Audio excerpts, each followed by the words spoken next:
Bonjour à tous et bienvenue sur Objectif Autonomie. Aujourd'hui, je me situe dans un jardin médiéval qui a été construit et élaboré par Dame Isabeau, une herboriste de l'époque médiévale. Un emblème ici à Mossojon. Elle nous raconte ses expériences. C'est parti!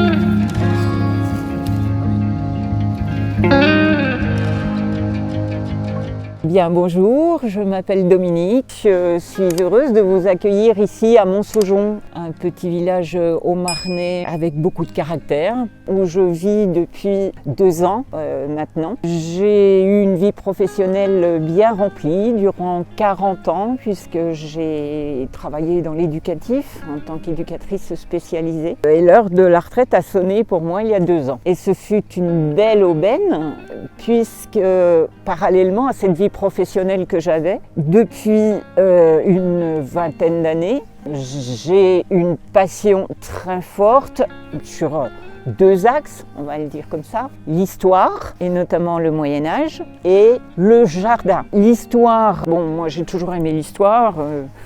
Je faisais une fac de lettres, mais je passais mon temps dans toutes les... dans toutes les options histoire et tout. Et le Moyen-Âge m'a toujours beaucoup intéressée. Et puis après, il y a eu une conjoncture, c'est que j'ai rencontré quelqu'un qui était fou du Moyen-Âge. Et cet amour de l'histoire et du Moyen-Âge m'a conduite dans ce qu'on appelle une troupe médiévale où très vite j'ai compris qu'il me fallait trouver un statut au sein de cette troupe et il m'a paru normal de trouver un statut autour de ma passion du jardin. Et c'est ainsi que est née Dame Isabeau, herboriste au XIIIe siècle.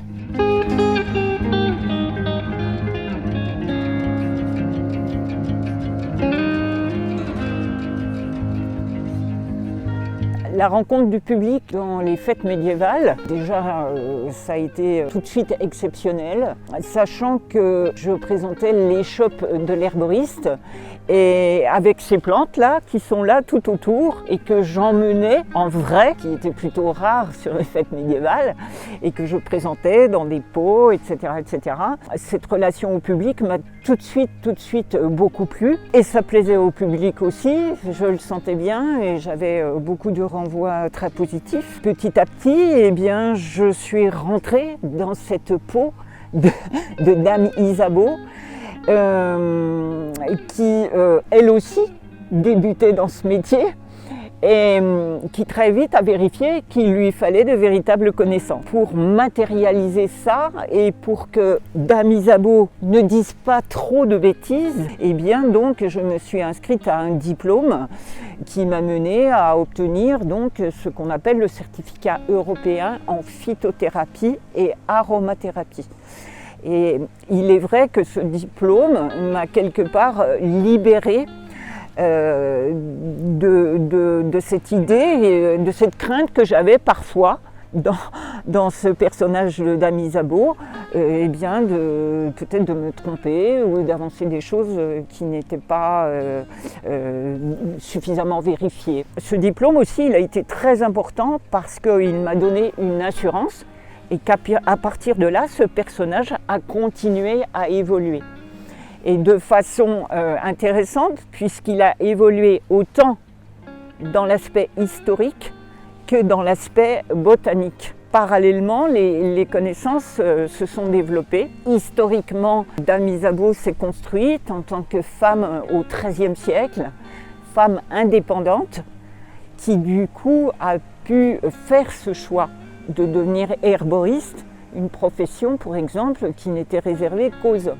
Dame Isabeau est une femme dont l'époux est parti en croisade, pour la 2e croisade de Louis IX, et cet époux n'est jamais revenu, donc c'est une femme isolée, sans véritable statut, puisqu'elle ne sait pas si elle est veuve, elle reste une femme mariée seule, ce qui est très rare aussi au Moyen-Âge.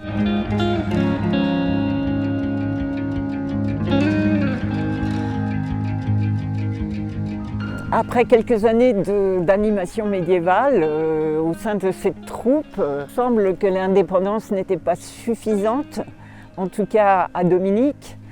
Et il m'est venu l'idée à la fois simple et puis originale quelque part, de poser les chopes et de construire, d'initier, comme on le dit, véritablement un jardin médiéval au XIIIe siècle, tel que Dame Isabeau aurait pu l'avoir, l'initier elle aussi, à l'aide de ses herbiers, de ses herbières, de ses serres, de ses villas. Toi, ça, je n'en ai pas parlé, mais c'est important aussi, c'est-à-dire l'idée d'initier un jardin, c'est aussi une rencontre.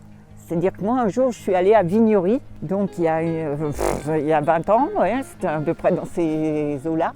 Et donc là, j'ai rencontré un monsieur qui m'a présenté le jardin médiéval du château de Vignory, qui à l'époque était magnifique. Aujourd'hui, il n'y a plus du tout de jardin. Et cette personne, elle était tellement passionnée. Je suis sortie de là et j'ai dit, mais c'est ça qu'il faut que tu fasses, quoi.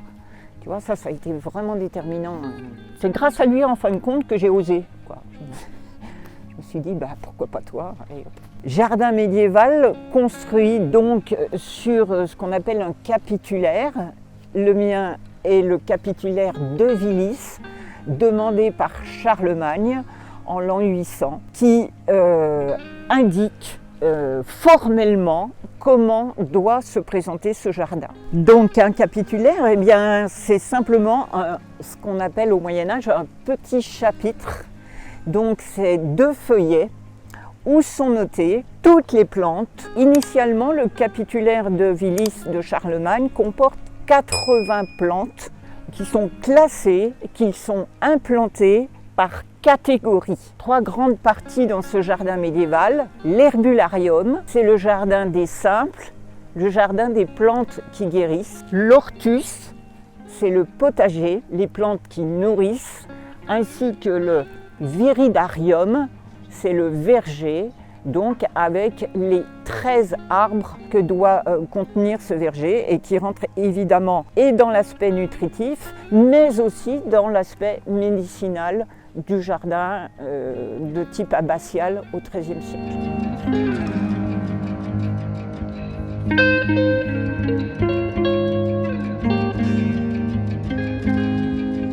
Une fois ce jardin installé, il m'a paru clair que ce personnage de Dame Isabeau devait prendre une autre voie liée pourtant à ce jardin. C'est cette spécialisation d'herboriste. Cette femme isolée a la responsabilité de gens qui travaillent pour elle au sein de ce jardin, des gens des alentours qu'elle souhaite aider.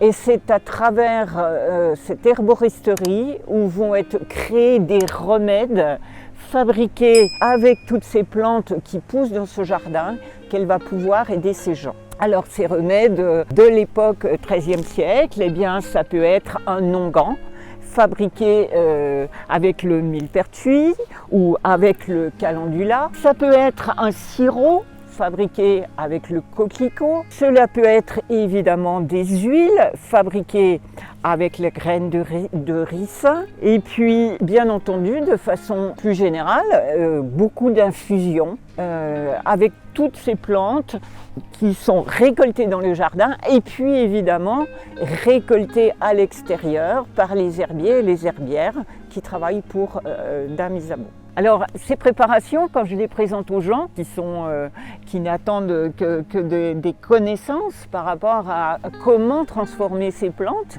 eh bien ces gens sont souvent surpris de vérifier qu'en fin de compte, les techniques de fabrication n'ont absolument pas changé et que, voire même, on a copié depuis des années et des années sur le savoir des anciens. Un sirop se fabrique toujours de la même façon. Au Moyen-Âge, il était parfois même plus intéressant parce que, pour exemple, quelqu'un qui va fabriquer un sirop de coquelicot aujourd'hui, il va utiliser les pétales séchés et il va travailler une infusion très forte. Et pour transformer cette infusion en sirop, il va ajouter du sucre. Et au Moyen-Âge, il y a bien longtemps qu'on savait qu'il était beaucoup plus bénéfique de fabriquer ces sirops avec du miel plutôt qu'avec du sucre. D'autre part, il faut savoir au niveau historique que le sucre au XIIIe siècle est très très cher et que de toute façon on aurait utilisé du miel. Il n'y a pas un jardin médiéval sans ruche. Tu peux aller voir toutes les représentations en iconographie et tout sur les jardins médiévaux, tu as toujours 3 ruches. De façon très rituelle d'ailleurs.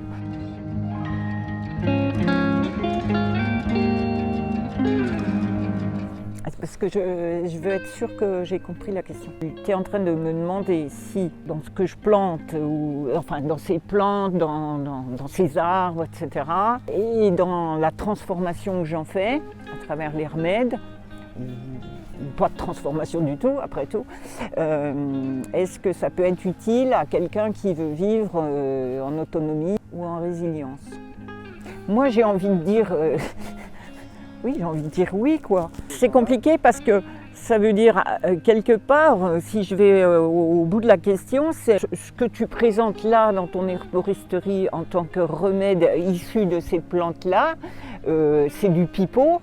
Ou est-ce que moi, aujourd'hui, l'homme en 2021, là, qui veut être autonome et se débarrasser un petit peu de tous ces médicaments là qui circulent, etc., est-ce que je peux l'utiliser? C'est ça ta question? Après, je viens de prendre un exemple, je suis désolée, le coquelicot en sirop, pour quelqu'un qui veut être autonome, c'est un parfait exemple. Un onguent de calendula, tu as une brûlure, tu as le développement de boutons ou de choses comme ça, bien sûr, tu peux très bien l'utiliser pour te soigner. C'est une fabrication, c'est une macération dans l'huile, c'est tout simple à faire et voilà, et c'est à la portée de tout le monde et c'est efficace, bien sûr. On les utilise, oui, alors c'est vrai pour certaines plantes, je viens de te citer le calendula qui est utilisé aujourd'hui en cosmétique, il est presque partout, hein, le calendula. Le millepertuis, c'est actuellement, les bleus à l'âme, il est aujourd'hui, c'est la plante de la dépression légère, le millepertuis, hein, à utiliser avec beaucoup de précaution. Mais voilà, aujourd'hui, tu es dépressif léger, on va te donner du millepertuis, pour exemple. Et, au XIIIe siècle, on avait déjà vérifié que ça pouvait aider la personne, mais est-ce que pour cela, je peux dire, utiliser du millepertuis, parce qu'au XIIIe siècle, tu vois, si tu vas dans les expectorantes, tu as la mauve, tu as la guimauve, tu as la rose trémière, c'est la même famille. Et aujourd'hui, tu vas chez l'herboriste, tu demandes un mélange de plantes expectorantes, et pour le problème de poumon, on peut très bien te présenter un mélange fait de ces 3 plantes. Alors ça sera utilisé en ta place ou ça sera utilisé... Non, en infusion. Moi, en conclusion, il y a des plantes ici qui étaient utilisées au XIIIe siècle, pour exemple, sous forme d'infusion, et qui peuvent l'être aujourd'hui de la même manière. Je sais aussi aujourd'hui qu'une plante comme le calendula ou une plante qu'on n'a pas là, mais qui s'appelle la bardane, peuvent être utilisées sous forme d'onguent, fabriquées après une macération de la plante, mélangées en deuxième lieu avec une cire d'abeille. Elles peuvent être utilisées en onguent de façon très efficace aujourd'hui, et selon la même recette qu'au XIIIe siècle. Mais je ne dirais pas ça de toutes les plantes, parce que c'est faux. Il faut se montrer très prudent dans ces domaines-là, d'autant plus qu'il y a dans ce jardin des plantes, entre guillemets, oubliées. C'est-à-dire qu'aujourd'hui, on n'utilise plus en phytothérapie parce qu'on ne sait même pas, on ne sait même plus qu'elles existent. Et bien voilà, donc la nouvelle étape pour ce jardin d'Isabeau et pour cet herboriste et pour moi, Dominique, dans cette expérience que j'ai mise en route, et bien la prochaine étape, c'est un déménagement de cet ensemble qui va gagner un terrain beaucoup plus grand, beaucoup plus large, une terre beaucoup plus accueillante que celle-ci. Voilà une nouvelle perspective au sein de ce village médiéval où le jardin d'Isabeau peut gagner en résonance. Donc la première étape de ce déménagement, eh bien, c'est demain, puisque le verger du jardin d'Isabeau, donc ces 13 arbres, vont trouver une place sur ce nouveau terrain. Et puis 2022 verra la continuité de ce déménagement au travers de l'implantation de cet herbularium et de toutes ces plantes médicinales qui vont trouver une place bien meilleure à cette nouvelle adresse. Ce projet s'inscrit dans le cadre de l'ouverture depuis quelques mois du tiers-lieu de la Tour des Vilains, donc un lieu dédié à la culture, dédié au lien social, dédié en ce qui nous concerne à la présentation du patrimoine local et voire plus spécialement à la rencontre avec des gens de tout horizon, de toute passion. Donc je vous encourage à noter cette nouvelle adresse. C'est le jardin d'Isabeau, 3 rue de la Villa à Montsaujon et nous sommes en Haute-Marne, en 52 190. Et je vous donne rendez-vous et à ceux qui sont déjà venus et à ceux qui ont envie de découvrir ce projet, cette initiative et cette réalisation. Merci et à bientôt.